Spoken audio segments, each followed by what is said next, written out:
नमस्कार, मैं कुमार राव, आप देख रहे हैं स्टार मिथिला।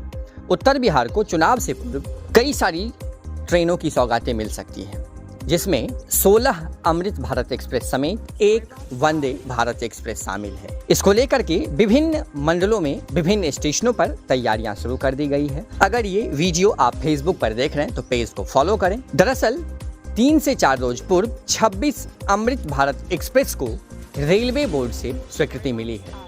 ये 26 अमृत भारत एक्सप्रेस नई तकनीकी व्यवस्था से पूर्ण रूप से लैस है। ट्रेन के अंदर wifi, GPS, electronic display, catering की व्यवस्था, बैठने के लिए एरोप्लेन जैसी आरामदायक सीटें, ट्रेन के आगे और पीछे पुश पुल तकनीक से लैस इलेक्ट्रिक इंजन समेत अन्य कई सारी सुविधाओं से लैस है, जिसको विभिन्न स्टेशनों से चलाने के लिए रेल मंडलों के द्वारा तैयारियां शुरू कर दी गई है। रेल मंडल को समय सारणी और ट्रेन नंबर तैयार करने के लिए कहा गया है। समस्तीपुर मंडल के अंतर्गत सहरसा से 2, समस्तीपुर से 1, दरभंगा से 2 और सीतामढ़ी से 1 अमृत भारत एक्सप्रेस चलने की संभावना है और सहरसा को एक नई वंदे भारत एक्सप्रेस जो सहरसा से सियालदह के बीच चलेगी, जिसका परिचालन भी जनवरी में शुरू होने की उम्मीद है। बताया जा रहा है कि सहरसा में वॉशिंग पिट पूरा होने के बाद स्वीकृत सभी ट्रेनों का परिचालन शुरू कर दिया जाएगा। समस्तीपुर को जो अमृत भारत एक्सप्रेस मिलने वाली है,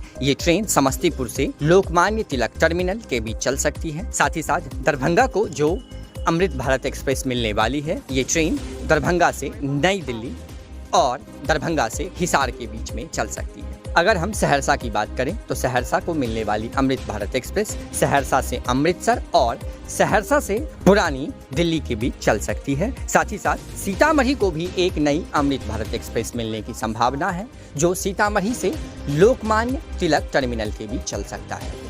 इसके अलावा सहरसा को और भी कई सारी ट्रेन मिलने की संभावना है, जिसमें पुणे, मुंबई समेत अन्य और कई महत्वपूर्ण जगह शामिल है। अगर हम उन 26 अमृत भारत एक्सप्रेस की बात करें, जिसको रेलवे बोर्ड से आज से ठीक 3-4 दिन पूर्व स्वीकृति मिली है, तो इस 26 अमृत भारत एक्सप्रेस में जिसका स्थान पहले नंबर पर है वो है लोकमान्य तिलक अथवा मुंबई से बनारस के लिए। साथ ही साथ दूसरे नंबर पर लोकमान्य तिलक समस्तीपुर। आगे हम अगर अमृत भारत एक्सप्रेस की बात करें तो वो अमृत भारत एक्सप्रेस होगा पुणे से दानापुर के बीच। अगली ट्रेन की हम बात करें तो वो ट्रेन पुणे से छपरा के बीच चल सकती है। साथ ही साथ सीतामढ़ी से लोकमान्य तिलक से भागलपुर, पुरी से पुणे, पुरी से उधना, दरभंगा से नई दिल्ली और दरभंगा से हिसार के बीच में अमृत भारत एक्सप्रेस का परिचालन किया जा सकता है।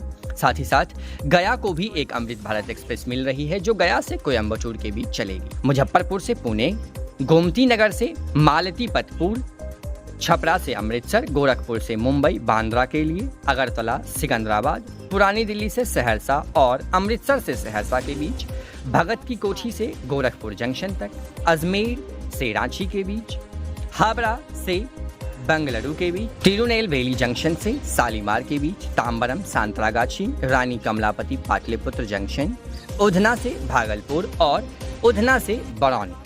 ये कुल 26 अमृत भारत एक्सप्रेस जो चुनाव से पूर्व चलने की संभावना है। ये कुछ तस्वीर सहरसा जंक्शन की है, जहां कल मंडल के डीआरएम श्री विनय श्रीवास्तव के द्वारा निरीक्षण किया गया है। निरीक्षण के दौरान सहरसा वॉशिंग पिट का कुछ शेष कार्य बाकी है, जिसको अगले आने वाले नवंबर माह तक पूरा करने का निर्देश दिया गया है। अन्य जानकारी के लिए जुड़े रहें आप स्टार मिथिला से। जैसे ही इन सभी ट्रेनों की समय सारणी जारी होती है, हम आपसे साझा करने की कोशिश करेंगे। धन्यवाद। आप देख रहे हैं स्टार मिथिला।